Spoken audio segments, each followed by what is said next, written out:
દર્શક મિત્રો, આપ જોઈ રહ્યા છો સત્ય ન્યૂઝ ગુજરાત. ધરમપુર કપરાડા પુલની પરિસ્થિતિ તો આપે જોઈ જ હશે. હવે એ પછી ઘણા ખરા લોકોના અમને મેસેજ આવ્યા, ઘણા ખરાના કોલ આવ્યા કે ભાઈ એક જ પુલ નથી, અહીં એવા ઘણા પુલ છે. અને હકીકત એ જ છે કે તમે વાપીથી લઈને ધરમપુર ચોકડી સુધી કે આસપાસના કોઈ પણ વિસ્તારમાં જશો ને પુલની પરિસ્થિતિ જોશો તે ભયાવહ છે. હાલ ફિલહાલ આપણે આવેલા છે સુગર ફેક્ટરી પાસેનો જે ફ્લાયઓવર છે ત્યાં. આના સ્ટાર્ટિંગમાં પાછળનો તમને વિસ્તાર જે બતાવીશ, આ જે વિસ્તાર છે ત્યાં આગળ તમે જોશો એવા ખાડા પડ્યા છે. હાઈવે નો રોડ છે, રાઈટ? અહીંથી હાઈવે પર જયારે કોઈ બી પસાર થતો હોય તેની એક નોર્મલ સ્પીડ પર જો તમે ધ્યાનમાં આપો તો 40 થી 60 ની હોવાની, તો જ એને નેશનલ હાઈવે કહેવામાં આવતો હશે. પરંતુ એ 40 ને 60 ને 80 ને 100 ની સ્પીડે આવતા વાહનોને ફ્લાયઓવરના સ્ટાર્ટિંગમાં શેનો સામનો કરવો પડે છે? આ ખાડાઓનો.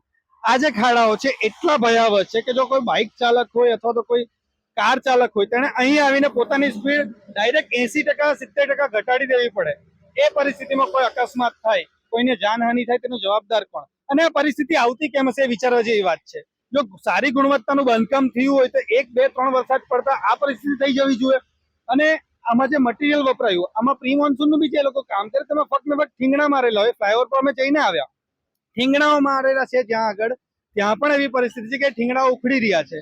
હવે આવી પરિસ્થિતિમાં પ્રી મોન્સૂનની કામગીરી જે કરવામાં આવેલી હોય, અથવા તો જે સમારકામ કરવામાં આવેલું હોય, અથવા તો જે બાંધકામ શરૂઆતમાં જ કરવામાં આવેલું હોય તેની ગુણવત્તા ખરાબ હશે તો જ આ પરિસ્થિતિ છે ને.